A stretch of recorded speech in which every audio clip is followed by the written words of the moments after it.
2024 is almost over and we are left with less than 100 days to get to 2025. I can't believe I'm saying that, but there's no better time than now to start writing those goals down for 2025 before the beginning of the year. So if you're looking to set clear, meaningful financial goals, regardless of how much you earn, this video is for you. So in today's video, I will be sharing practical steps that you will need to look at when you are writing your goals down for you to achieve them, whether it's in a year's time, 2 years time, or 5 years time. So step number 1 is that you need to assess where you are financially. This means that you're going to look at your assets and your liabilities. The best way to do this is that you need to download the bank statement for the last 3 months, at least. That will give you a clear picture of where your money has been going in terms of buying things, paying down debt, savings, or investing. You look at each transaction one by one. Don't skip anything.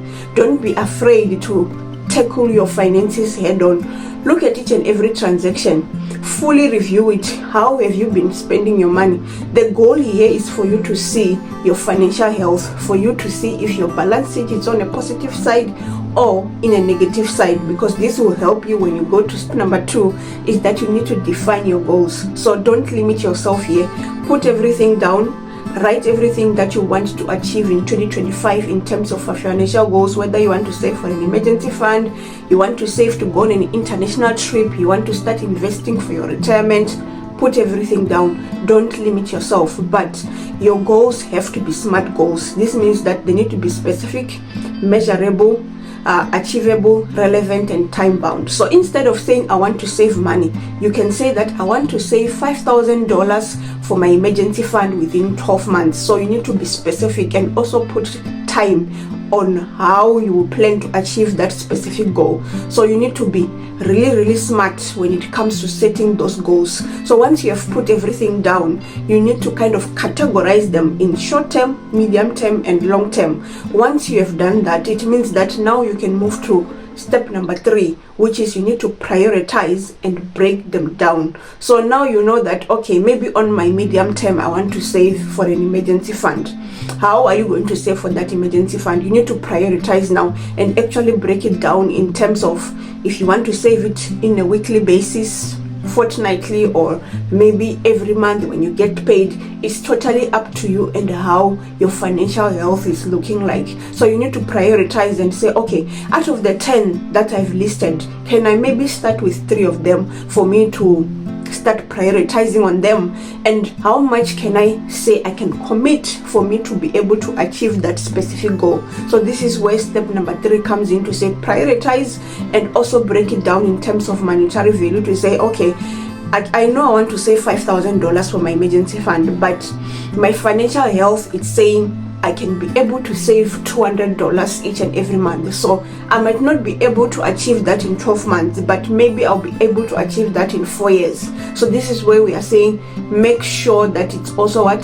Time bound and also specific, and also prioritize it. And once you have prioritized everything and you know that, okay, I will be able to afford to save at least 200, you need to fit it into your budget. Assuming that you already have a budget. If you don't have a budget, create one and fit in that specific goal into your budget and see how it looks. Plug it into your spreadsheet or your diary and calculate everything and see if you actually afford to save that $200. Because sometimes I feel like, okay, we have goals, but our salary cannot afford to do those things, or when we try and fit it in, it's not working with our budget. But if it's not working, you need to readjust now. Maybe instead of saying I can save 200, maybe you can save $100, but then the time for you to reach that goal will also increase. So this is why it's very important for you to actually sit down, manage your things, and define clearly what you really want to achieve. So don't just say I want to save money for this, but at the end of the day your income can't allow you to do that, and maybe you want to achieve it in the next 5 months, but it's not achievable in the next 5 months. I think that's where we fail when it comes to our goals that we might have written down, because most probably you are setting a bigger goal, but your money cannot work hand in hand with the goal that you have set. But if you prioritize, break it down, put it in your budget, and start working on it bit by bit, eventually you'll be able to achieve that goal. And step number 5 is that you need to review and adjust. Do this every 3 months. Don't just say, okay, I'm working on my goal. My goal is to save for an emergency fund. I know that I can put 200 towards it, but are you really doing that each and every month? So those meetings with yourself at the end of each quarter are very, very important when it comes to the goals that you have set for yourself. Even if it's not just a financial goal, whether it's personal, you need to do those meetings with yourself. I remember watching a video with Matt on YouTube when he was saying that every 3 months or every 4 months he sits with himself and he holds a board meeting with himself. He fully reviews everything from his personal goal, financial goals, family goals, whatever that you might have set for yourself. Review and adjust and see what you're working with, because 3 months down the line or 4 months down the line, you might not be able to afford to save 200. So it means that you might have to cut down and maybe start saving 100 towards that emergency fund.